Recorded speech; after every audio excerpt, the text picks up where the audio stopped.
Hello, everyone. Today I have the pleasure of talking to Dr.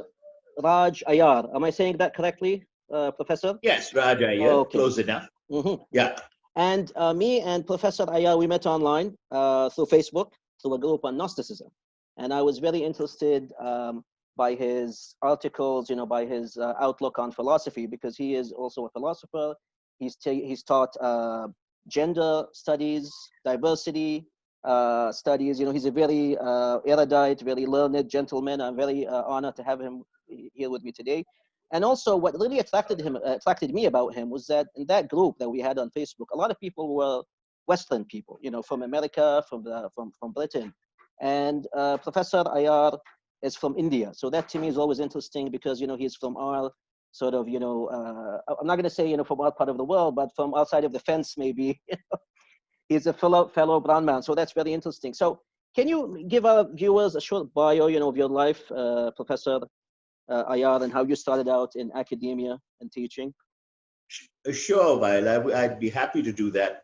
I was interested in philosophy from a very young age. I majored in political science when I was doing my undergraduate degree, but my passion was philosophy. So I was reading all these texts. And when I got to Delhi University and later to the US, I decided to switch from political science to philosophy. Okay. And, for me, philosophy has always been raising the fundamental questions. Why are we here? What is the meaning of life? Is there a God? Are there proofs for God's existence? Is there an objective good and evil? What about the problem of evil? This, again, fascinated me from a very early age. Theodicy, which is really, if God is all good and all powerful, how do we explain unjust suffering? How do we explain people who've done nothing to deserve it, dying of COVID, perhaps neglected by fearful people, doctors, nurses, and community members who are terrified of catching the disease themselves? How do we explain the world wars? How do we explain genocide and torture? So this interested me, and that, of course, led to Gnosticism. It was a very easy pathway from where I was back then in my late teens and early adulthood to the study of the Gnostics. I found in my chats with several, Gnostics that the problem of evil, theodicy, how can evil coexist with good in the world, has often been a gateway to people who are interested in these kinds of things. So can you give our viewers a short, exposition of what you mean exactly by Gnosticism? Because later on, I'm going to touch on Gnosticism in Islamic thought, because we have these influences in Sufism, for example. Much so. I mean, I'm aware that there is a Gnostic tradition in Sufism. In fact, I would say that many Sufis are really practitioners of gnosis. And I think we need to distinguish for our audience between gnosis and Gnosticism. Gnosis is inner wisdom. It is that spark within us that comes from above, if you want to use that metaphor. It is not an ism. It's not bound by any religion. It's not bound by any faith system or value system. It exists au naturel within every one of us. Gnosticism, on the other hand, if you look at it as a movement that started in the Middle East and Alexandria, places like that, was really a movement within Christianity. If you're looking at it as an ism, it is typical to speak of the Gnostics as an offshoot of the early church. Now, that definition has been questioned. To see them as heretics who were then cast out of the church and forming their own religion is a mistake. What we now call Gnosticism, or so many scholars assure us, is really a part of Christianity. At the time of Jesus of Nazareth and after he left, there were hundreds of loosely scattered texts, all purporting to be Christian in some loose sense of the term. In other words, having some reference to Jesus Christ. But the point here is there was no distinction between Christian and Gnostic. That came about much later as a result of church orthodoxy. Yes. But in its origins, these texts were Christian as much as, let's say, the Gospels of Matthew, Mark, Luke, and John, which are seen as the four canonical Gospels, and the canonical letters of Paul, Philip, John, and so forth. Because we do know of non-Christian, texts, non-Christian Gnostic texts. In fact, I mean, we have Hermetic texts, which are ostensibly non-Christian, and which have a dose of Gnosticism. And then, but there are also sects within the early Gnostics who can't be slotted in as early Christians. Look at the Manichaeans, for example. Exactly. Mani was really a Persian, Yes. a Persian prophet, you know, someone from the region that we now know as Iran. But he may have been aware of Jesus Christ, of Isa, but it's not at all clear that he would describe himself as a Christian. I don't think he would. And I think all the Manichaean texts that influence St. Augustine, for instance, are not Christian. Likewise, the Sethian texts, and you know, the question mark has been raised about whether one can, with ease, describe them as early Christian texts. So, and it's in the Sethian texts that you see the dramatic myth, which friends like Miguel Conner highlight so well. That is the idea of the alien god, the god of light who is there eons away, very Star Wars-ish. And then there's a god of darkness or a god of limitation, a head archon named Yaldabaoth, who fashioned this world, this universe, with all its limitations. You know, Certainly, Yaldabaoth has elements of light and beauty in him.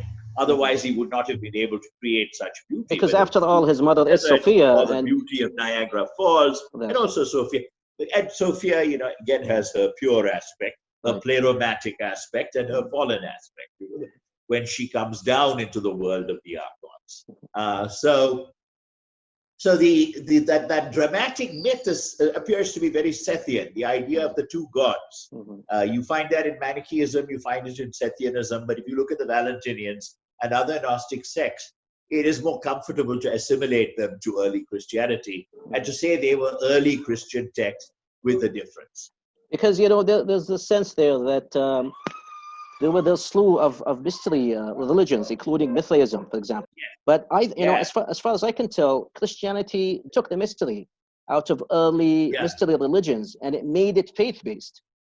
So whereas Christianity, you know, focuses on faith, Gnosticism focuses on direct spiritual experience, on the gnosis. And it's very interesting. You know, I sometimes, you know, translate religious texts from English to Arabic, and the word gnosis has an exact equivalent in Arabic, which is irfan. And it's based on ma'rifah. It's a kind of knowledge, but it's not a knowledge of facts. As you know, the word gnosis itself is, you know, in Greek is not a knowledge of facts. It's an experiential kind of knowledge. Right. So, you know, correct me if I'm wrong, Professor, but I see that, you know, Christianity is a kind of, originally it was a Gnosticism for the masses, because Gnosticism in its sort of nature is sort of elitist. Don't you agree? Yes, and they intended to be elitist.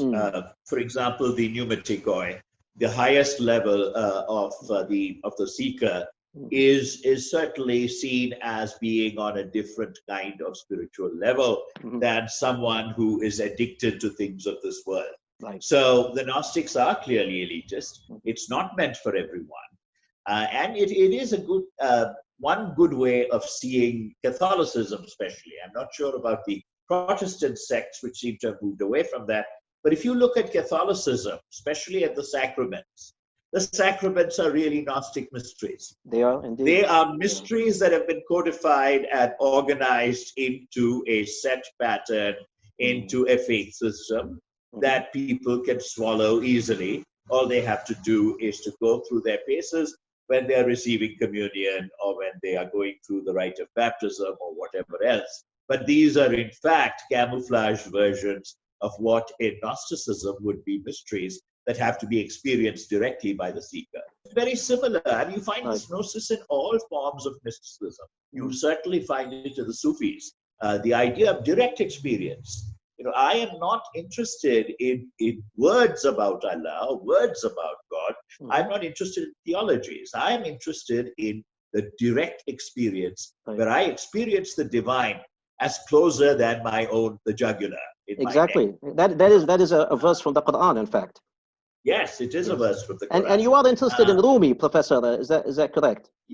Yes, I am very interested in Rumi. Because Maulana, and you know, there's been a sort of a mini controversy, I could say, recently on Twitter. I don't know if you heard about this. A friend of mine, Muhammad Ali Mujarradi, he's a young man, you know, out of the US, and he started a Twitter campaign, which is #Rumi was Muslim, because he felt that a lot of the Western translators did not make this sufficiently clear.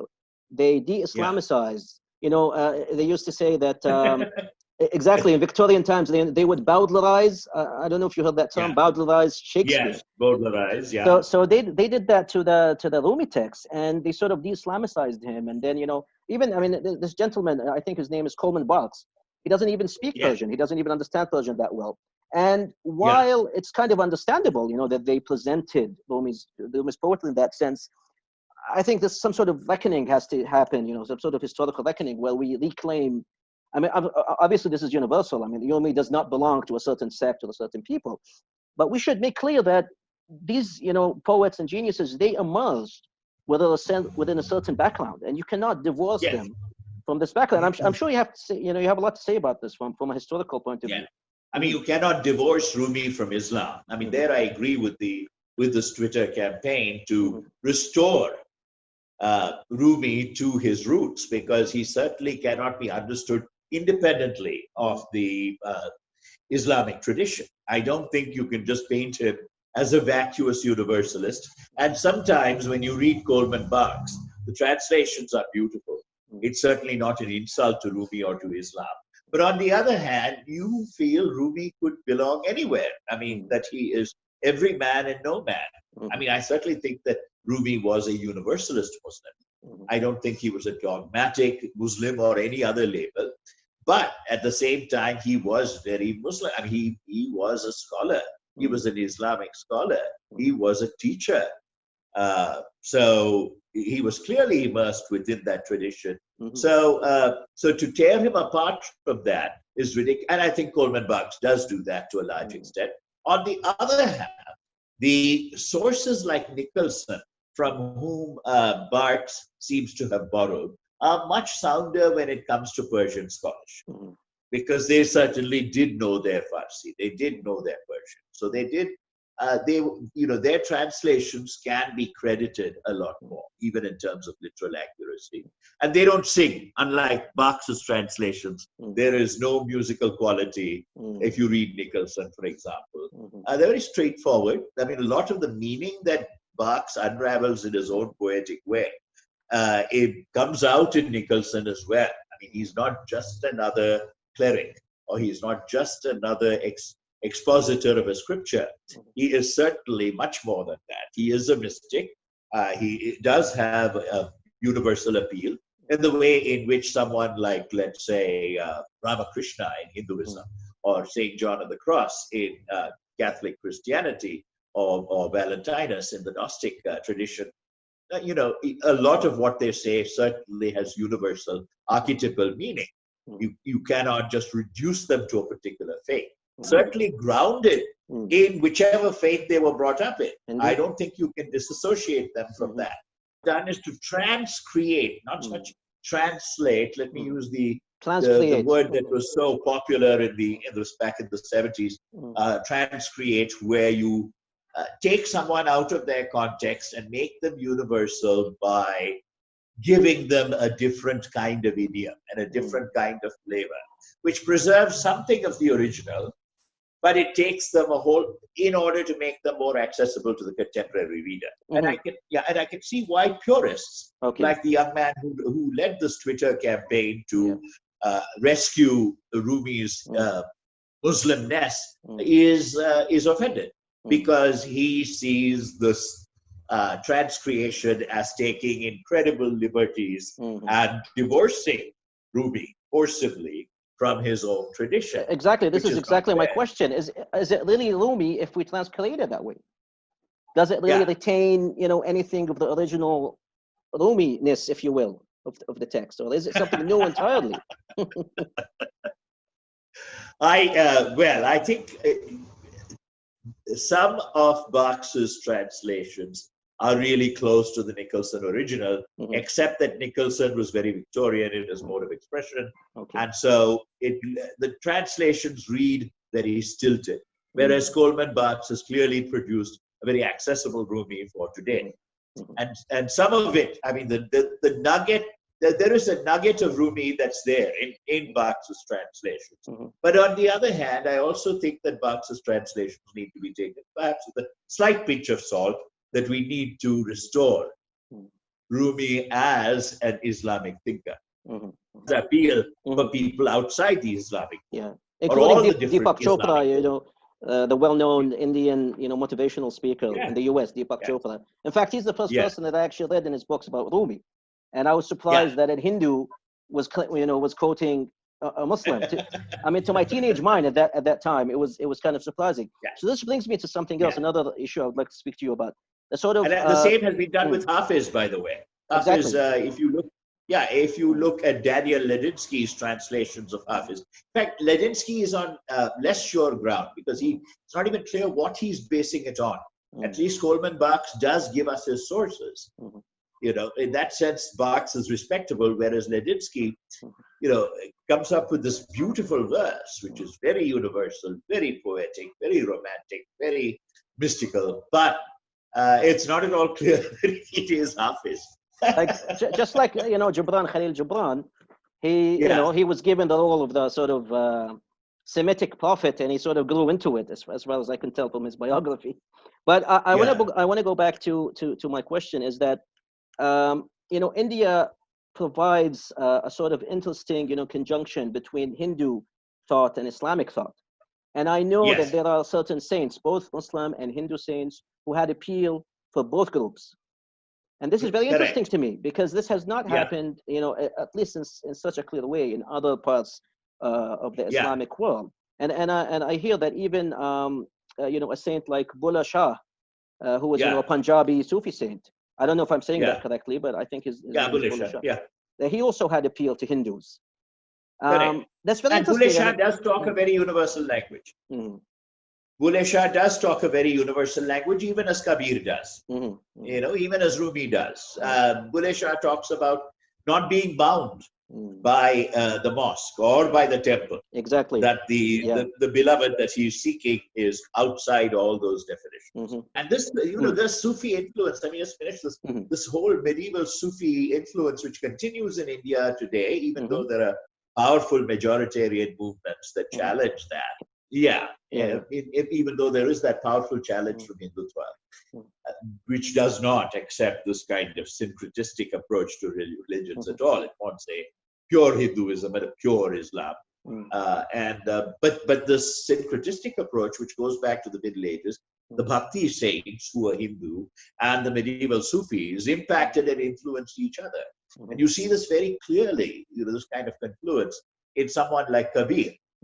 Kabir is, even though he came from a Muslim weaver family, you know, I mean, he had this very universalist embrace of both Hinduism and Islam. And in the end, you know, he mocked the orthodox manifestations of both religions, claiming that the true God was not to be found in either, especially in dogmatic expressions of either faith, that it was to be found really in a spirituality within that was always there. And that the friend, the Sufi friend or the Sufi beloved was always here, right here, that you didn't have to go seeking him. And you know, Mani had a friend too. Mani had a pilgrimage or in a mosque, a church, a gurudwara or a Hindu temple. The question has always been, how do you access this, you know, Akal, the Sri Akal, the timeless one, the formless one, because he's so distant from human experience. And at the same time, you see, this is the paradox. And I think this is true of all forms of mysticism. You find this even in Hinduism, the idea of the transcendent Brahman, who is Nirguna, Nirakara, and so on and so forth. And then the manifest level of the Brahman, which is the creative level. And this can be personified as gods and goddesses or whatever you like. But in the end, you realize that all this is illusion. All this is just a shadow. Maya. The ultimate reality is that. But that transcendent being, in many ways, that transcendent ineffable being, it's almost as if they want to be loved, or they want to enter into relationship with this clay creature, with the human being. And so in all religions, you have this paradox that on the one hand, this is so holy and lofty and beyond words that you cannot relate to it. And on the other hand, there is an insistence that this very being lowers themselves, if you like. They are just the light. The avatar, but also, you know, they adapt to human language in that they allow you to distort their meaning. so that, and they dim their own light so that you can see or think you see who they are, that you can enter into a relationship with them. The idea of that kind of relationship is very important to the mystic in all traditions. Right. So they cannot just rest with the ineffable transcendent one, or with the pleromatic Godhead, the unknown Father, Mother of light, that's far, far away in Gnostic terms. At some point, this being has to be brought down to earth. Otherwise, human beings, mere frail clay vessels, cannot relate to this being at all. And that's why Simon Magus has his own Sophia. Simon Magus had absolutely. His girlfriend was Sophia, which is blasphemy from the standpoint of Orthodox Christianity, which is why Simon Magus was considered a very wicked man by mainstream churchy Christianity. But yes, and why not? Why not? Exactly. There has to be, I have to relate to Sophia. And so why not a flesh and blood woman that I embrace as my incarnation of Sophia? Yeah. And this brings me to your attempts, or I'm sure there are more than attempts. I'm sure you've been successful on this, to pass on, to impart this wisdom to younger generations. And you have something called the lunchbox philosophers meeting, right? So can you tell me more about that? What do you guys do exactly here? Okay, well, this started off as a live group. Long before we started the Zoom sessions that are gaining popularity now, we met as a live group in a very informal college cafe setting at a place where I was teaching, IIIT Delhi, the Indian Institute of Information Technology. And these students and faculty members would come together once a week to discuss, and they would bring their lunchbox. It was very informal. We would discuss an issue in philosophy that had some relevance to everyday concerns. So we would always inject that. It was never purely a scholarly pursuit. I always frowned upon colleagues who wanted to use this as a trial balloon for their own research papers, for example. I thought that would be a mistake, because I wanted to involve young undergraduate students, fresh-faced, dewy-eyed, without any knowledge of philosophy, without any knowledge of spirituality, in a discussion of some of these issues. And we covered a lot of ground. We covered feminism, we covered the existence of God, we covered Harry Potter in philosophy, we covered Star Wars in philosophy. Yeah, and now we're getting back to that. I mean, we've had 2 discussions on Zoom so far. The first one was about the meanings of happiness. And now we are getting into philosophy and the coronavirus, which is very topical here and now as we speak. The Philosophy of Pandemics is the title of this. And the second part will be aired next week. My profession is, I'm a dentist. I work in the dental field. And a lot of people I know are, medics, the doctors and physicians and nurses and so forth. So we don't tend to think of something like COVID in a sort of philosophical point of view. We're all thinking about, the sort of technical aspects of washing your hand and protecting yourself. So what does that really mean, to consider the pandemic? Exactly. The hazmat suits and so forth. So what does it mean to consider COVID, 19 from a philosophical point of view? What is it exactly that you touch upon? Well, a lot of different things. For one thing, it's questioning and deconstructing all the stereotypes that you find on Channel 9 News or in the social media, in what I call the University of WhatsApp. The idea people with multiple PhDs from the University of WhatsApp spread rumors and fake news about COVID-19. They paint it as the deadliest of all diseases, and it's not. The fatality rate worldwide is quite low, and in India, it's as low as 2.4%. That's not very much. Now, when you look at, 10,000 have died, the overall numbers are much, much higher. We're looking at hundreds of thousands, if not millions of cases. And of those, a few thousand have died. Yes, but the percentages are still very low, much lower than TB, much lower than the Spanish flu, to which it has been falsely compared. We start off by deconstructing the myths. We also then talk about philosophers like Foucault and Agamben, who have a great deal to say about how pandemics are constructed. And the way they are constructed often gives governments a great deal of power. Agamben talks about the state of exception, for instance, where a democratic ruler could declare a state of exception or emergency and assume emergency powers, dissolve the legislature. Or this happened in Hungary too, in Europe. In Hungary and Poland. In Hungary, it was very blatant. In fact, we mentioned Viktor Orban Viktor in Orban, our yeah. discussion. Yeah. Now I gather the emergency has been lifted, but it becomes very easy for someone, for a political figure or a party to declare a state. That's one angle. The other angle, of course, is the restrictions imposed by lockdowns and so forth, and also by the need to be masked at all times. It creates a very interesting space, a space where the other is contaminated and dangerous. You know, it's almost like HIV, except there you're looking at the transmission of body fluids, whereas here, even talking to a person without a mask on could be lethal. You know, so the other is dangerous, is a site of danger. Even my own parents, my own children, they go out, they could be infected, they could be healthy carriers, and therefore I have to distance myself from them. So this physical distancing is quite disastrous because it forces us into a digital bubble in order to stay don't you safe. feel, I mean, I understand completely, you know, the philosophical importance of what you're doing. And I think it's very, you know, it is needed in our world, because I think a lot of, you know, politicians, a lot of scientists, they're not philosophical enough, especially with scientists. I mean, I know, as I said, I know a lot of medics, and, you know, they're not very great when it comes to philosophy. People think that philosophy is just about discussing, you know, pointless issues.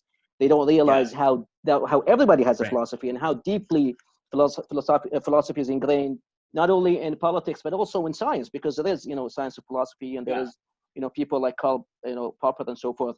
But don't you feel that if we talk like that about COVID at the time that it's happening, it might, you know, give people the wrong idea, might not encourage them to be safe, you know, in terms of this virus? Because while it's true that the statistics are relatively, you know, not scary, or not as scary as other you know, diseases, when it happens to you, it's not statistical anymore. Like, God forbid, if somebody, you know, should infect their, you know, their mother or their father, and they pass away, then, you know, that's a big issue. And we see this here, especially in a small country like Bahrain, where, you know, almost everybody knows each other. I mean, we have fewer than 1 million citizens, and you know, this has been an issue. You know, people sticking to the rules and listening to the authorities. So don't you feel that this deconstructing might actually, you know, give a slightly skewed idea of the actual, you know, reality of the issue?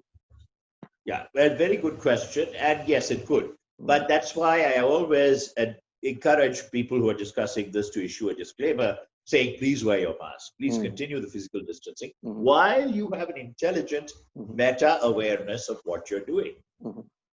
And the human and psychiatric costs of lockdowns, the human costs of this masked reality, or this digital bubble, where instead of interacting with you live, instead of holding your hand, instead of giving you a hug, instead of having an ice cream with you, face up, face up very close, this we retreat behind our Zoom screens, where we feel safe.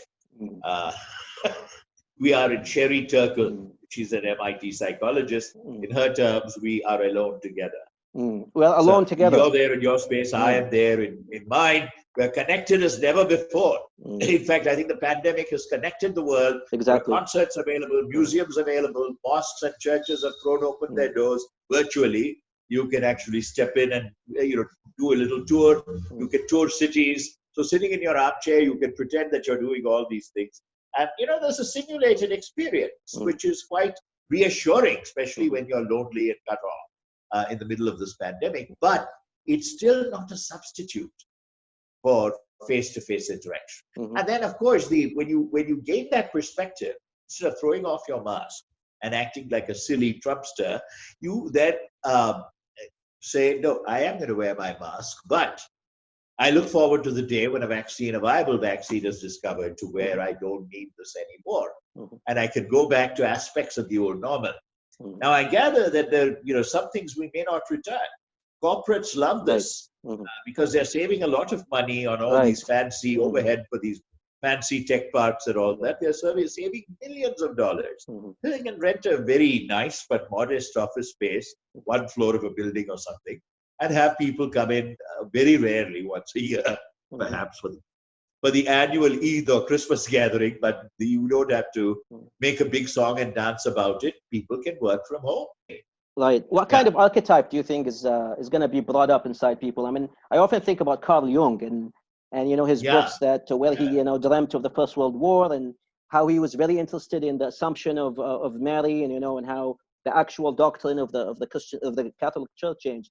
And sometimes I said, what would Jung say? Not what would Jesus do, but with all due respect to our Christian friends, what would Jung say? I think it would be very interesting. I mean, for Jung, like we're each in our cell, we're each isolated, and I don't know, are we like enveloped by the mother, maybe by the great mother, by a sort of evil, but also morally ambiguous mother. It's very intriguing to think about these things. And the great mother might actually be digital now. Exactly. Yeah, and exactly. And I mean, a lot of writers like Philip K. Nurturing and yet destructive. Exactly. Nurturing, and it's up to us as hopefully individuated, adults like men and women to deal with this issue and try to navigate, the black island prison, so to speak. Yeah, that's true. Okay.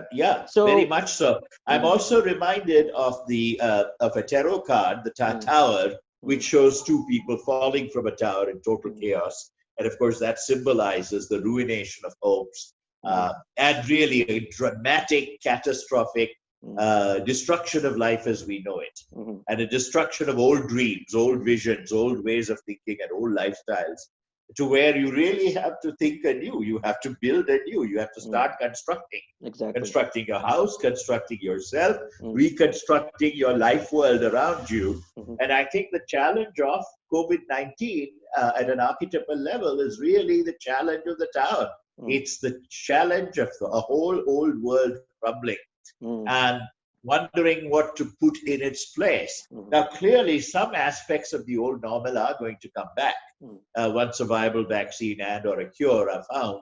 That is, for example, air travel and so on and so forth. I don't think, I hope anyway, that we are not confined to little islands. I'd like to visit Bahrain sometime. I'd like to visit India. I've never been to India. I'm told it's not a virtual tour either. Exactly.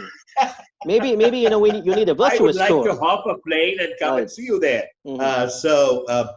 But at this point, of course, it's impossible to even dream of that. All kinds of virtual tours of Bahrain are available, I'm sure, online if you look for them.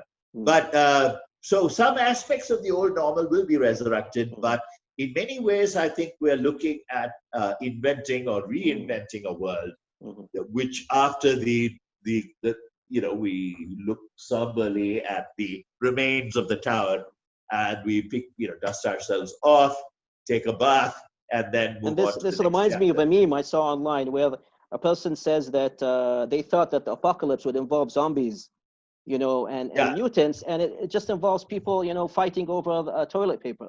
Apparently, the apocalypse is all about toilet paper. So, Professor Ayyar, before ending our conversation, I want to sort of pivot to another subject entirely, which is languages. Because as you know, my channel is also quite interested in language, especially Eastern languages. I always, think and write about the Perso-Arabic influenced languages. And a lot of these languages are, in fact, from the Indian subcontinent. And I'd like to ask you a personal question. What is your native language? Well, my native language is Tamil. But, and I think we've had this discussion on an informal basis before, and I'd like to bring this up again. In some ways, I think for many of us, our first language is really English. Much as it hurts our post-colonial consciousness to admit this, because it's somehow shaming to say, hey, I'm less familiar with my mother tongue than I am with this alien tongue of conquerors. The truth must be admitted. And I think of all people, speaking of India, everyone who grew up in that generation of the 40s and 50s and 60s, right after independence, was well versed in the English language. So that's what we grew up with. And we added bits and pieces of our own languages and dialects. So I think it is true that in a sense, English is our first language. I'm not sure that's viscerally true. I think viscerally, I'm still very much a Tamil speaker, a Hindi speaker, a Bengali speaker, the three Indian languages of the many, many that I'm most familiar with.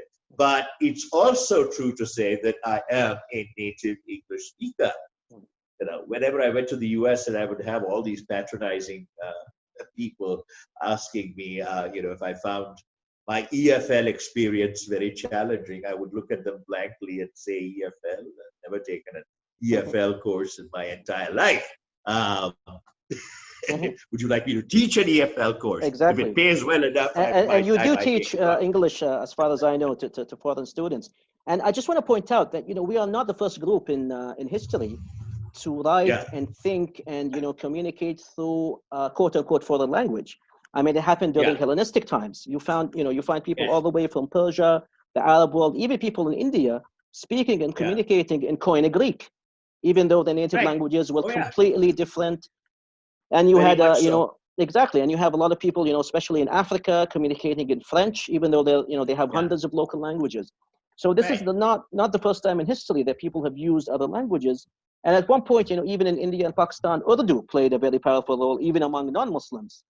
Arabic used to be, a powerful language in scholarly terms, even among non-Arabs. So this brings me to another question. There's a sort of tension, between English and our native languages as quote unquote brown people, whether it be Arabic, Persian, Hindi. What do you think of Hindi as a sort of replacement, let me say, in India? Do you think that would work? Do you think it could, take the place of English? Yeah, I have issues with Hindi taking the place of English, because first of all, it would be fiercely resisted by many in the South, who do see Hindi as a hegemonic imposition by North Indians. In fact, in Tamil Nadu, there were massive language riots against the introduction of Hindi as a national language, because they didn't think there can be one national language. And so the ghost of English, it's a kind of hauntology, to use Jacques Derrida's terminology. It's a kind of hauntology, a haunting from the past, continues. English continues as a link language, because you're looking at so many languages, regions, and dialects in India that I'm not sure the imposition of a single Indian language, Hindi, for instance, is going to work.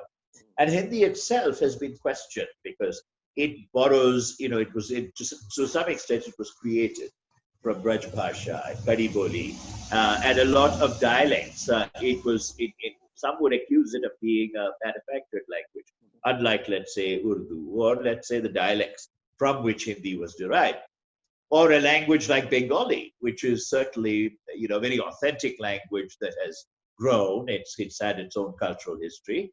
But no, I don't think the imposition of Hindi on the entire country is going to work, or has worked in the past. I would be very surprised if I saw it doing that in the future. And even Hindi has a certain sort of, let me say, Sanskritization, if you will.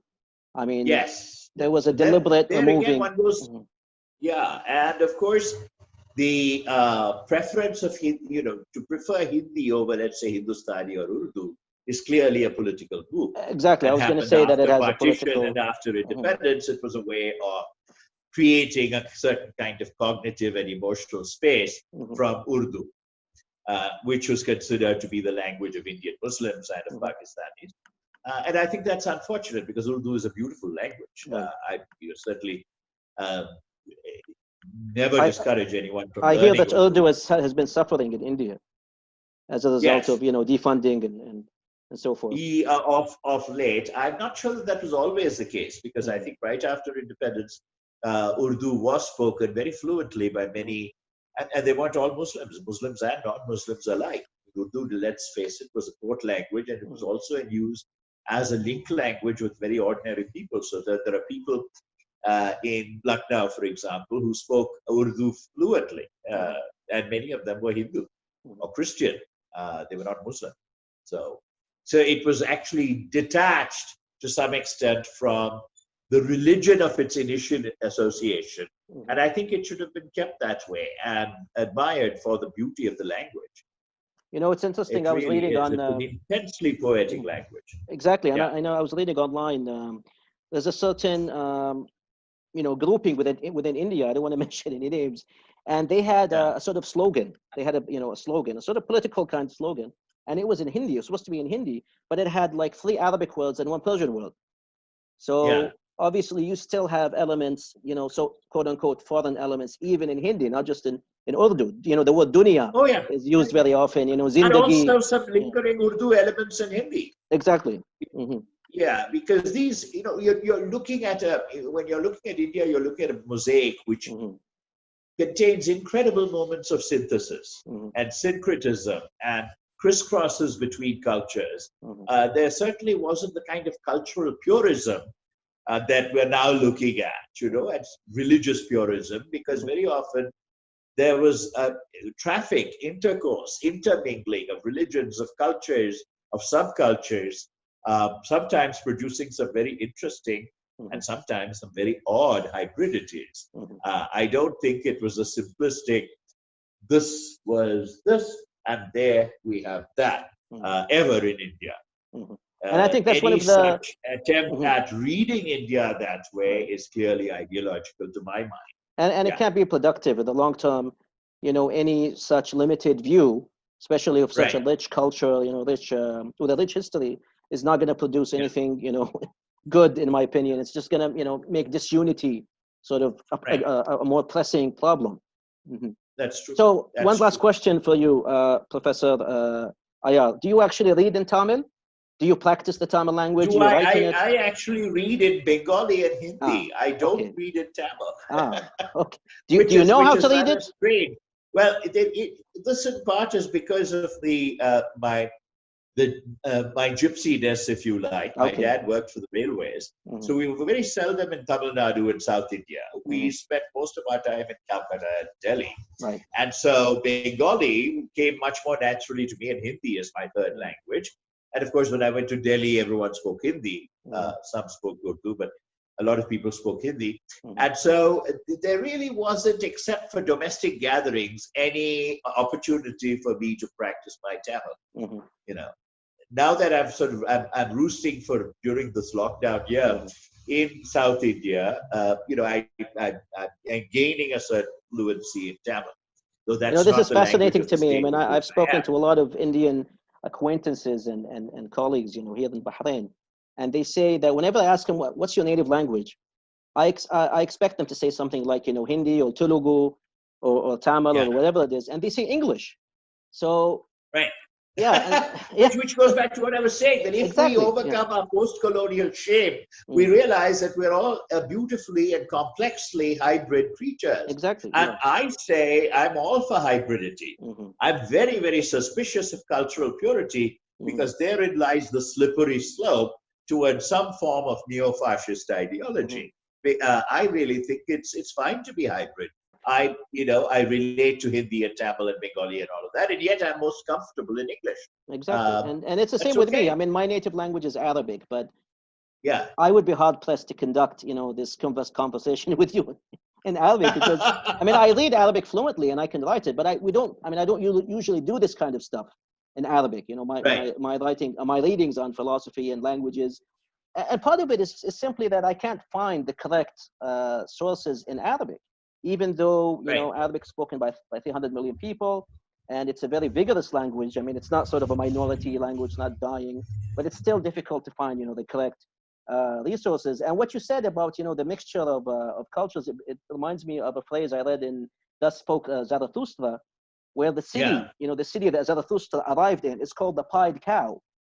You know, and yes, you know, I remember that. Yeah, the colored cow. And I always ask myself, I see you know your Nietzsche. I wouldn't go so far, but I do really. I love, you know, the Antichrist. His work. It is one of my favorite, you know, overall works in philosophy. And I did read, you know, Thus Spoke Zarathustra. But even back then, when I was reading this book 10 years ago, I thought to myself, you know, all cultures are pied. All cultures are, you know, bunt, as they say in German. They're colored. This is the natural thing. I mean, otherwise you can't really have culture without this. All cultures are motley. All cultures are pied. All cultures are hybrid. You know, if you really dig deep enough, and often you don't have to dig deep enough. You can just scratch a little below the surface, and you find it. Exactly, and this is the mature view, in my view. This has been very interesting, Professor Ayyar. Very pleasurable. Thank you very much for your wisdom, dare I say. And I've enjoyed this, Wael. Let's do this more often.